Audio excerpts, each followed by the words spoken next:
I am lucky to have Darlene as my sister. I'm lucky to have Verna Mae and Hollis as my aunt and uncle who took care of me. To all my family and all my friends, thank you. Welcome to Central South Carolina. My hometown.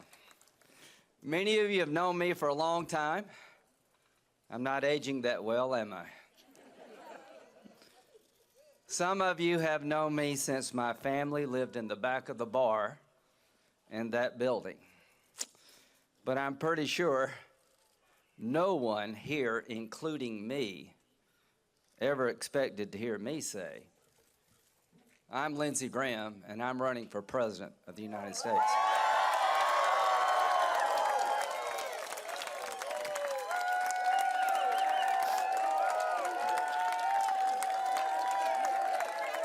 Thank you. I hope, yeah, okay, I'll turn back there. I hope they hear that all over the world, that I'm running for President of the United States. It's because of you that I can make that statement.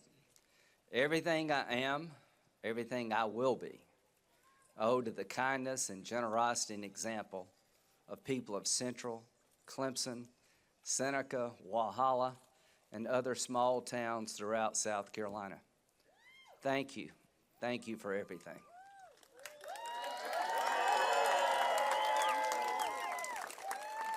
I want to be president to protect our nation that we all love so much. So get ready. I'm ready. I want to be president to defeat the enemies that are trying to kill us. Not just penalize them or criticize them or contain them, but defeat them. Ronald Reagan's policy of peace through strength kept America safe during the Cold War. Remember those times? But I've come to conclude we will never enjoy peaceful coexistence with radical Islam, because its followers intend to destroy our way of life. However, America can be and will be secure only if we have strength. Security through strength will protect us.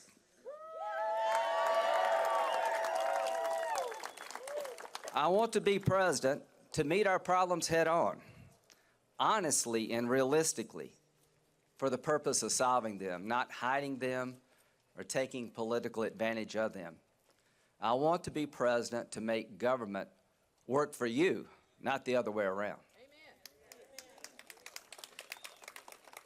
I want to make government keeps its promises to you, to support your dreams, to embrace your values, and to reflect your character. I want to be president to help us build a future greater than our amazing past. And I will work with anyone to do it.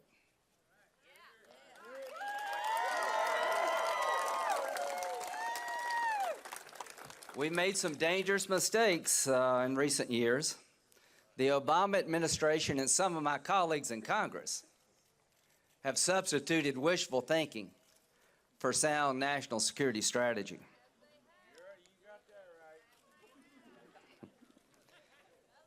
Every day, the headlines attest to the failures of the Obama-Clinton policies. It is sad for me to report to you, but Barack Obama has made us less safe. Simply put, radical Islam is running wild. They have more safe havens, more money, more capability, and more weapons to strike our homeland than any time since 9/11. They are large, they are rich, they're entrenched. As president, I will make them small, poor, and on the run.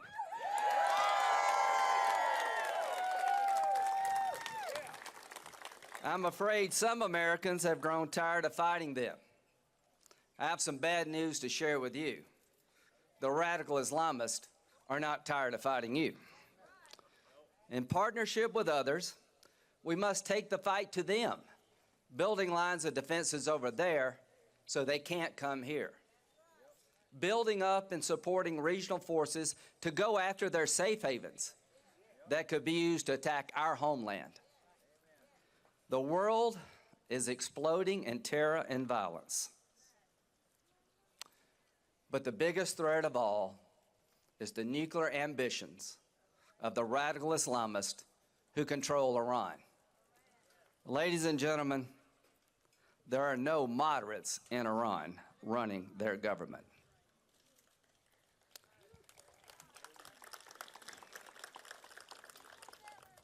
If the United States isn't firm in our intention to deny them such weapons, Iran will trigger a nuclear arms race in the least stable region on earth, making it more likely the people who aspire to genocide will have the most effective means to commit it. Our close ally, Israel, is at risk as a result of Obama's failed leadership. With Israel, we share values, we share democracy, and our friendship is unbreakable. To our friends in Israel, I will never abandon you.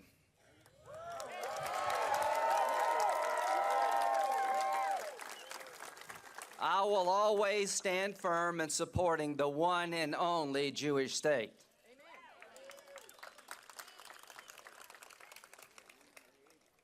I, too, say never again. I'm running for president because I have the experience, the judgment, and the will to deny the most radical regimes the most dangerous weapons. But to defeat this enemy, it will require more than military might. The most powerful weapon in our arsenal isn't a gun, it's an idea. The terrorists are selling a glorious death. We must sell a hopeful life.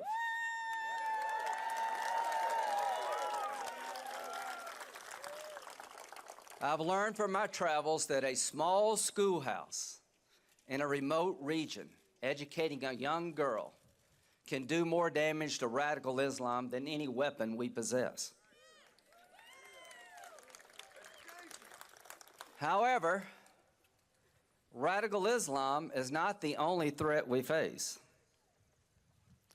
Elsewhere, old adversaries are seizing opportunities to challenge our interest.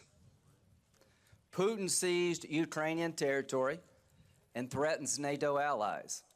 China is building, literally building, their own islands in resource-rich waters claimed by other nations and challenging free navigation to the seas. Our allies feel the absence of American leadership. Our adversaries are taking advantage. American weakness anywhere hurts us everywhere. Our enemies are emboldened, and our friends are going it alone. Both reactions are detrimental to our national security interest. It is time for America to come back. And come back we will. And the way you come back is to make sure that the next president must be an informed and decisive commander-in-chief, ready immediately to deal with the threats I've just described. We've learned over the past 6 years that speeches alone won't make us safe. If that were true, we'd be really safe. Superior power and resolve is the only way to be safe. I'm running for President of the United States because I am ready to be Commander-in-Chief on day one.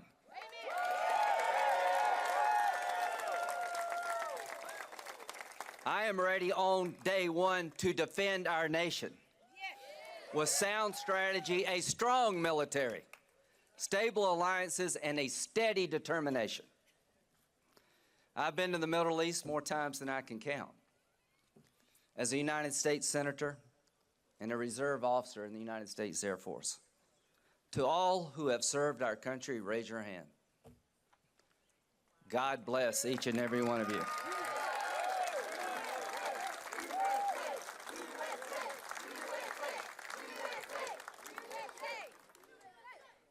I've got one simple message. I have more experience with our national security than any other candidate in this race.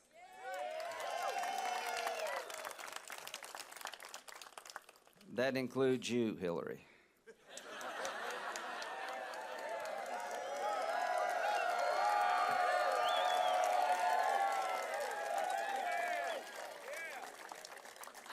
We will have a reset with Russia that sticks. I know the players, I know our friends, and I know our enemies alike. But most importantly, ladies and gentlemen, they know me. I have listened, learned, and prepared myself for the job of Commander-in-Chief. I've served in the Air Force for 33 years.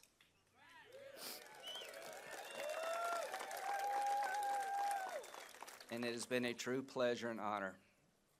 I've spent much of my adult life as part of a team committed to defending America,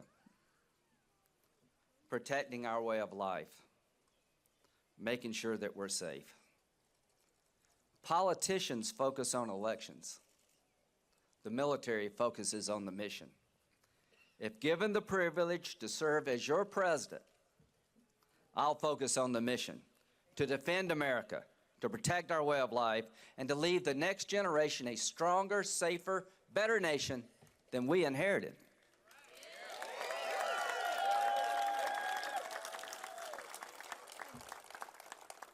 That will not be easy. It never has. There are dangers that must be faced, and as usual, the best of us will have to face the worst of them. The best of us are the 1% of Americans who are the men and women of the United States Armed Forces.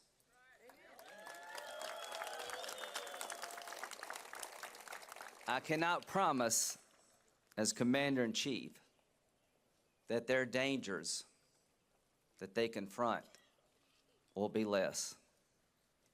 The risks they run, the sacrifices they make, will be fewer or easier. But I can assure them they will have the leadership to defeat our enemies. I can promise them their sacrifices won't be wasted. And they won't fight with their hands tied behind their backs. We will end this conflict on our terms. We will win. Those who believe we can disengage from the world at large and be safe by leading from behind, vote for someone else. I am not your man. Those who believe the best way to defend ourselves is to lead the world, to make history, rather than be overwhelmed by it, I ask for your support.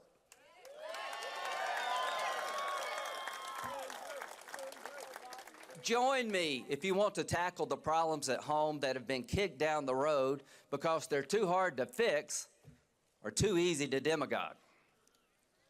Washington's failure to do the hard but right thing has put Social Security and Medicare in serious jeopardy. Anybody on Social Security and Medicare? Anybody want to be on Social Security and Medicare one day? All of us.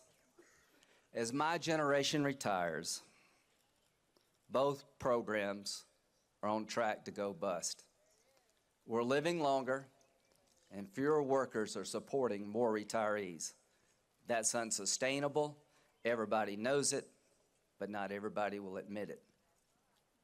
We have to fix entitlement programs to make sure people who need the benefits the most receive them. That's going to require determined presidential leadership.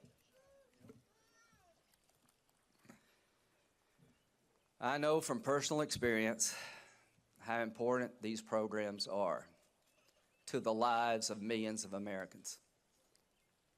As Darlene mentioned, we lost our parents when I was a young man and she was in middle school. We depended on Social Security benefits to survive. I've been fortunate. I've done better than I ever dreamed.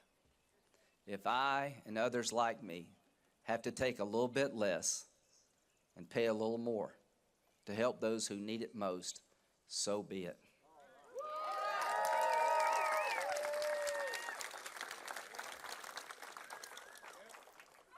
And younger people, you may just have to work a little bit longer. As president, I'll gladly do what it takes to save a program that once saved my family.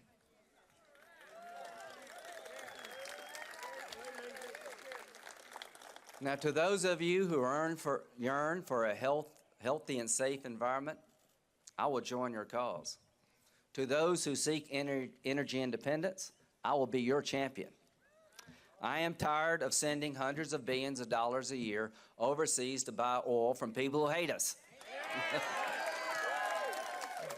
We must have energy independence. And I believe in the process it's possible to produce a safe, clean environment and create new well-paying jobs for Americans of all generations. To my fellow Republicans, I'll be a champion for limited and effective government and a strong national defense. I'll be a voice for social conservative values without apology or animosity.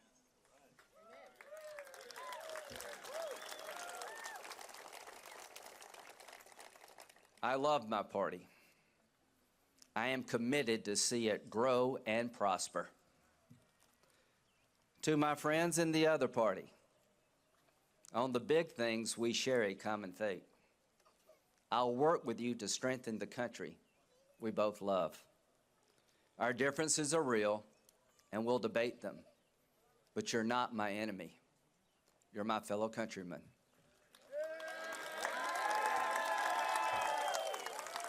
My enemies are those who despise our shared values, the enemies of enlightenment, the culture of death that seeks to destroy the dignity of life. We'll fight them together with our partners and we'll win. To Americans who trust neither party, I will seek the political common ground our nation so desperately needs to find.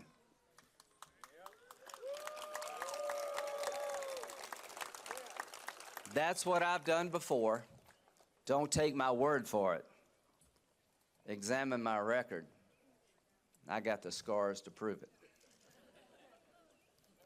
I intend to be a president not of a single party, but of a nation.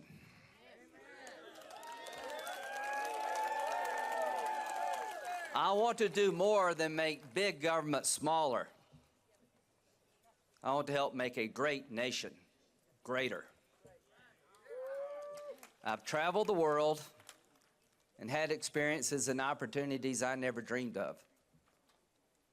I've been lucky so much in my life, but never luckier than in the people and place I come from. Those of you who've known me for a long time know I've had some ups and downs. As a young man, I lost my parents, struggled financially and emotionally, and I would not have made it through those times without you. And the example my parents set for me. There are a lot of so-called self-made people in this world. I am not one of them. My family, my friends, neighbors, and my faith picked me up when I was down, believed in me when I had doubts. You made me the man I am today.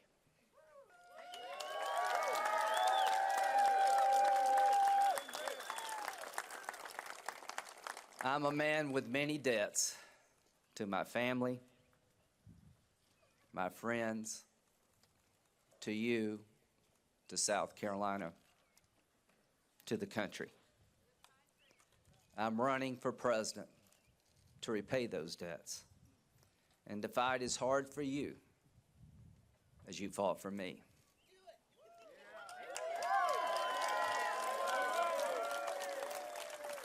In the end, ladies and gentlemen, that's the only promise I can make. And it's the only pledge I will sign. The only one that matters. If you make me president, I'll fight each day harder than I fought the day before to keep this country safe, prosperous, and as good as the people who made it great. I humbly ask for your support and your vote. I will work every day to make you proud. God bless. I feel good.